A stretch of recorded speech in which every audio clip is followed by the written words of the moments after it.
Dear students, मैं आप लोगों को अपने इस लेक्चर में जो कि फंक्शनल एनालिसिस का लेक्चर है, इसमें हान-बनाक थ्योरम का रियल वर्जन का डेरिवेशन करेंगे। तो इस हान-बनाक थ्योरम के रियल वर्जन में इसके प्रूफ का अगर डेरिवेशन करना चाहेंगे तो उसमें हमारा एक रिजल्ट होता है जॉन्स लेमा। तो इस जॉन्स लेमा का उपयोग होने वाला है हमारे हान-बनाक थ्योरम को प्रूफ करने में। तो ये जॉन्स लेमा क्या होते हैं, अपने इस लेक्चर में हम इसको समझेंगे और साथ ही साथ नॉर्म और सेमी नॉर्म क्या होता है उसको समझेंगे। फिर हम अपने नेक्स्ट लेक्चर में हान-बनाक थ्योरम के रियल वर्जन को प्रूफ करेंगे। तो यहाँ पर लिखा है कि suppose a partial order set P has the property that every chain in P has an upper bound in P, then the set P contains at least one maximal element। यही हमारा है जॉन्स लेमा का statement. तो यहाँ पर कह रहा है कि सपोज ए पार्शियली ऑर्डर्ड सेट P है। P हमारा कोई भी पार्शियली ऑर्डर्ड सेट है। तो यहाँ से आप देख रहे हैं कि P जो है हमारा P comma less or equal, ये हमारा पार्शियली ऑर्डर्ड सेट को इसी तरीके से लिखा जाता है। और यही P comma less or equal ये हमारा पार्शियली ऑर्डर्ड सेट है जो कि स्टेटमेंट कह रहा है। साथ में यहाँ कह रहा है कि P has the property that, P के पास एक ऐसी प्रॉपर्टी है कि एवरी चैन इन P, यहाँ पर एवरी चैन इन P मतलब P में जो उसका एवरी चैन है। अब यहाँ पर चैन का मीनिंग क्या होता है, यहाँ चैन का मीनिंग होता है totally ordered subset P is called a chain. मतलब जो totally ordered subset of P होता है उसी को हम चैन कहते हैं। अब totally ordered subset of P का मीनिंग क्या होता है, यहाँ से आप देखेंगे कि meaning of totally ordered set क्या होता है। A सबसेट है P के, A क्या है, सबसेट है P के। तो चैन का मीनिंग होता है totally ordered subset of P। मतलब अगर हम A और B दो एलिमेंट्स लेते हैं जो कि बिलोंग करता है A में, ठीक है। तो A कामा B अगर कैपिटल A में बिलोंग कर रहा है तो कह सकते हैं कि A always less or equal होगा B के, या B लेस आर इक्वल होगा A के। तो यहाँ पर A कंपरेबल है B के और B कंपरेबल है A के। ऐसा होता है टोटली ऑर्डर्ड सेट में। इसका मीनिंग यही है कि अगर A B दो एलिमेंट्स लें A का, तो A and B are comparable. हाँ, कंपरेबल होने का ये सेंस कि A always less or equal होगा B के, तो B भी लेस आर इक्वल हो जाएगा A के। ऐसा मेरा मीनिंग होता है टोटली ऑर्डर्ड सेट का। इसी के केस में एक आता है पार्शियली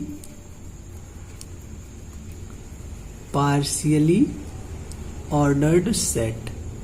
तो जो पार्शियली ऑर्डर्ड सेट होते हैं वह ऐसा नेसेसरी नहीं है कि उसमें कोई भी ऐसा एलिमेंट है कि दो एलिमेंट्स लिया जाए तो वो जरूरी नहीं, वो कंपरेबल नहीं होता है पार्शियली ऑर्डर्ड सेट में।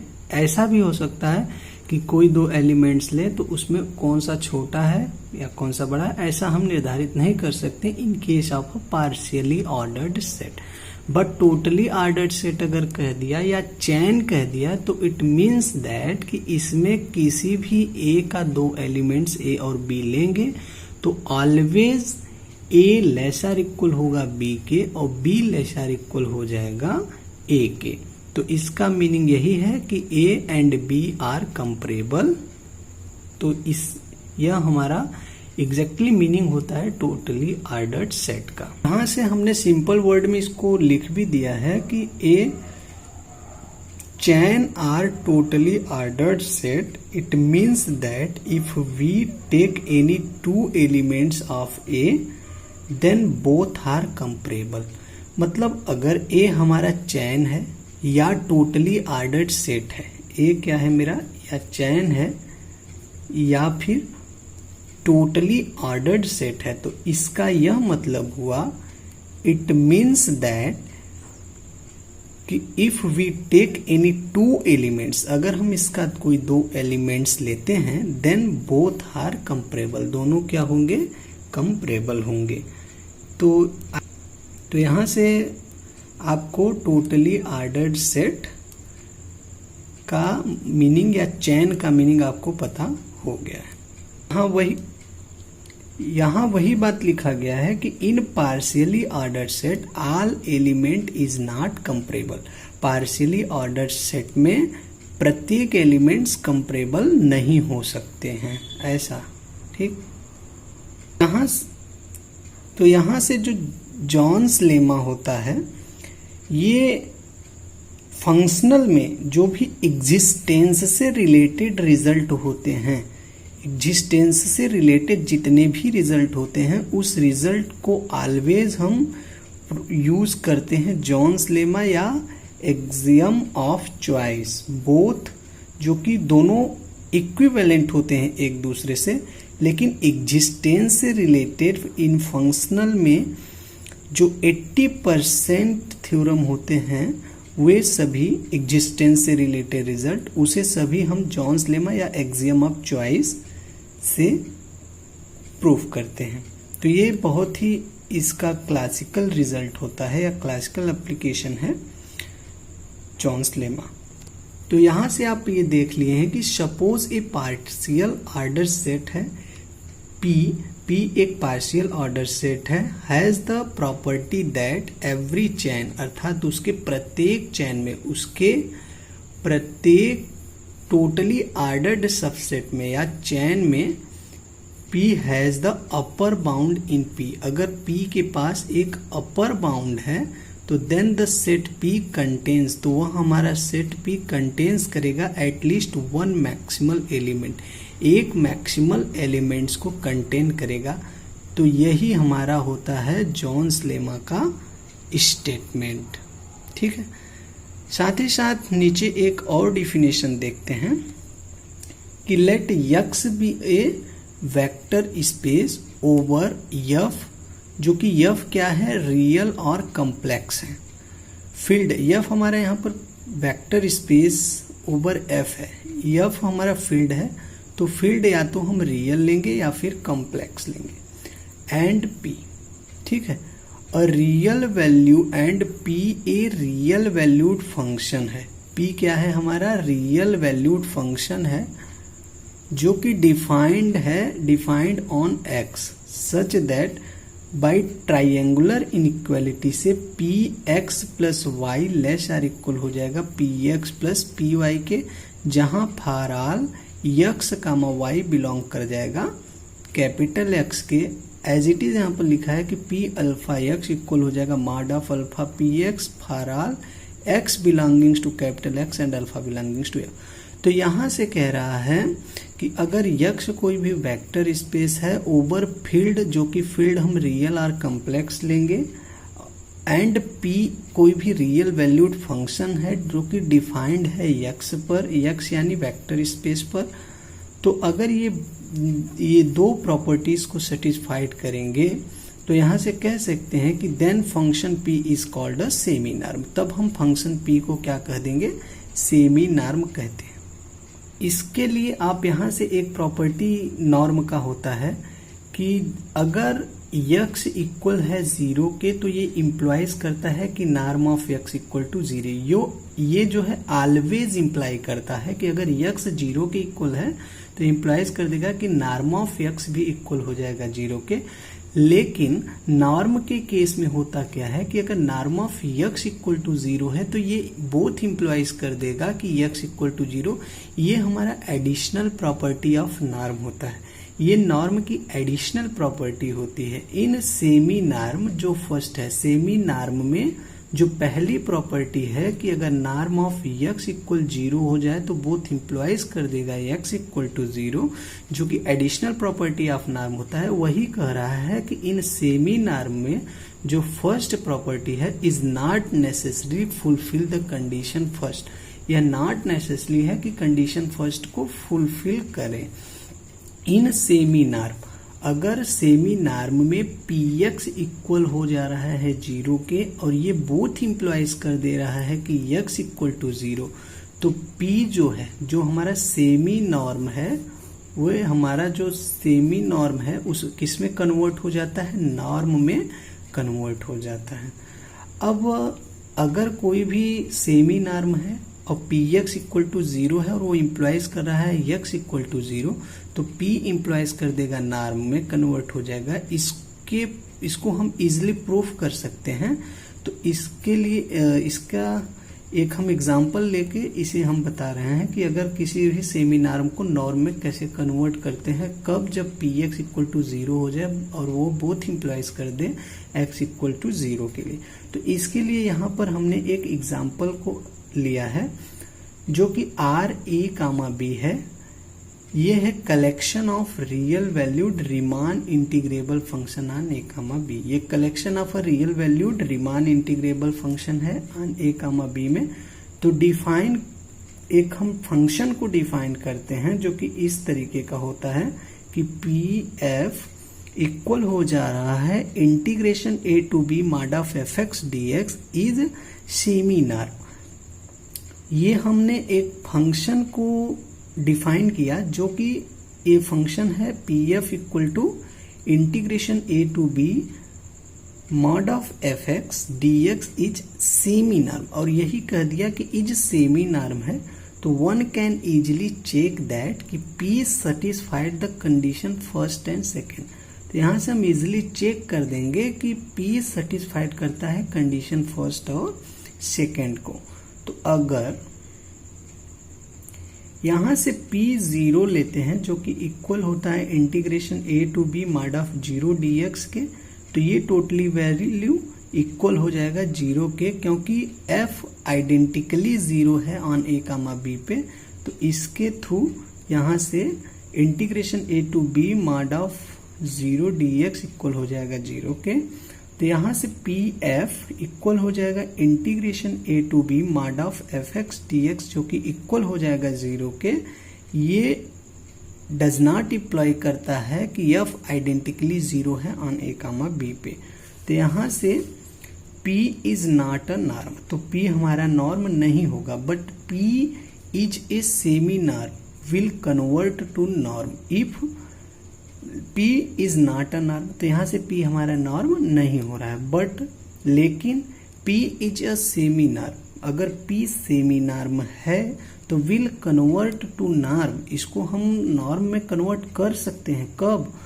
यदि px इक्वल हो जाए 0 के और यही px इक्वल टू 0 इंप्लॉइज कर दे कि x इक्वल टू 0 हो जाए। तो यहां से कंक्लूजन यही निकलता है, क्लियरली यहां से क्लियर यही होता है कि एवरी सेमी नॉर्म, एवरी जो सेमी नॉर्म होते हैं डज नॉट इम्प्लॉय नॉर्म, मतलब जो सेमी नॉर्म है, एग्जांपल ऑफ सेमी नॉर्म कभी भी नॉर्म नहीं इम्प्लॉय करेगा, लेकिन जो भी नॉर्म के एग्जांपल्स होते हैं वे ऑलवेज सेमी नॉर्म हो जाते हैं, मतलब वे सेमी नॉर्म हो जाएंगे, लेकिन सेमी नॉर्म कभी भी नॉर्म इम्प्लॉय नहीं करता है।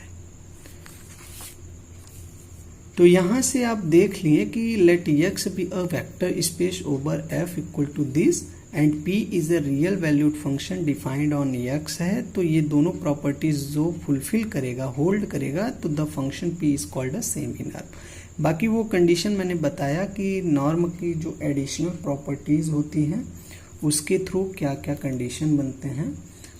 साथ ही यहां से दिखाया गया है कि semi norm we have by triangular inequality px minus py जो कि लेसर इक्वल है px माइनस y के, ठीक है। तो ये एक ट्राइंगुलर इनइक्वालिटी से इस रिजल्ट को मैंने राइट किया यहाँ से। फिर अगर यही हम x की जगह पहले y लें, फिर y की जगह x लें, मतलब पहले y कर दे बाद में x ले लें, तो बाई ट्रायंगुलर इनइक्वालिटी इसको भी हम लिख सकते हैं उसी तरीके से। बाकी इसके RHS पार्ट में अगर हम -1 को कॉमन ले लें तो यहाँ से ये x माइनस वाई इस कंडीशंस को प्राप्त कर लेगा। ठीक है, तो यहाँ से आप यही चीज़ हम इसमें पेपर पे किए हैं, यहाँ से देखेंगे बाई ट्रायंगुलर इनइक्वालिटी से px minus P Y lesser equal है px माइनस वाई के, जो कि इक्वेशन नंबर फर्स्ट है, and P Y minus P X always less or equal है पी वाई माइनस एक्स के, और यहाँ लेस आर इक्वल है P minus X minus Y. यहाँ से -1 को बाहर लिया तो पी एक्स माइनस वाई हो गया, और मार्ड में -1 यहाँ से इनइक्वालिटी को इक्वल कर दे तो पी एक्स माइनस वाई हो गया मार्ड में।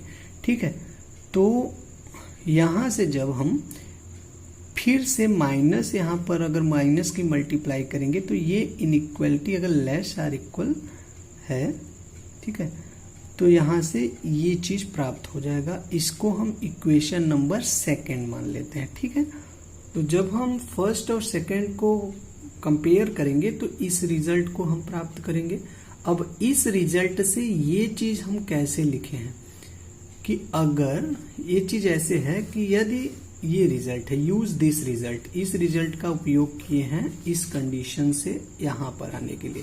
तो ये रिजल्ट है कि अगर मॉड ऑफ एक्स लेस है एप्सिलॉन के, और ये बोथ इंप्लाइज करता है माइनस एप्सिलॉन लेस है एक्स के और एक्स लेस है एप्सिलॉन के, तो इस रिजल्ट के थ्रू हम यहाँ से इस चीज को लिख दिए हैं।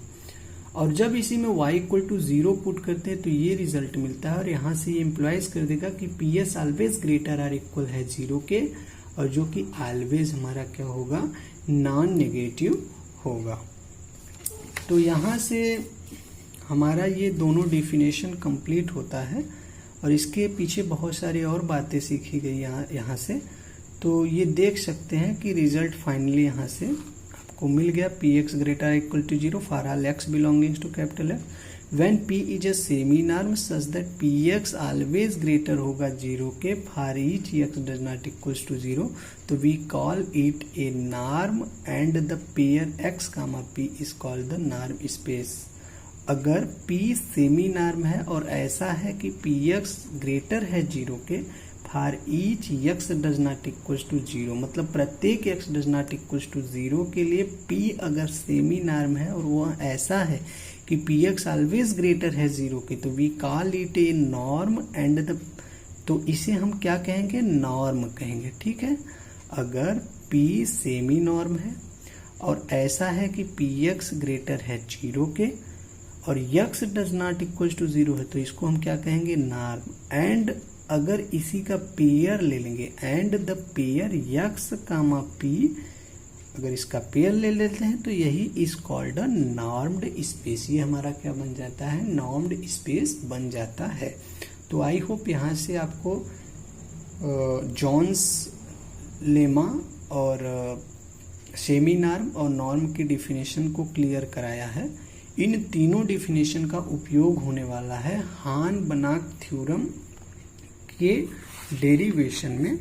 तो हान-बनाक थ्योरम का डेरिवेशन जो कि हम अपने नेक्स्ट लेक्चर में लाएंगे।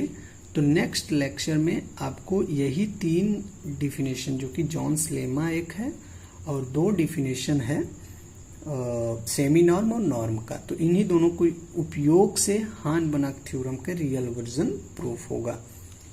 तो आई होप कि आपको मेरा ये लेक्चर समझ में आया है। अगर आपको ये अच्छा लगा है तो इसे आप शेयर करिए और हमारे इस YouTube चैनल को सब्सक्राइब करिए और लाइक करिए। धन्यवाद, मिलते हैं नेक्स्ट वीडियो में।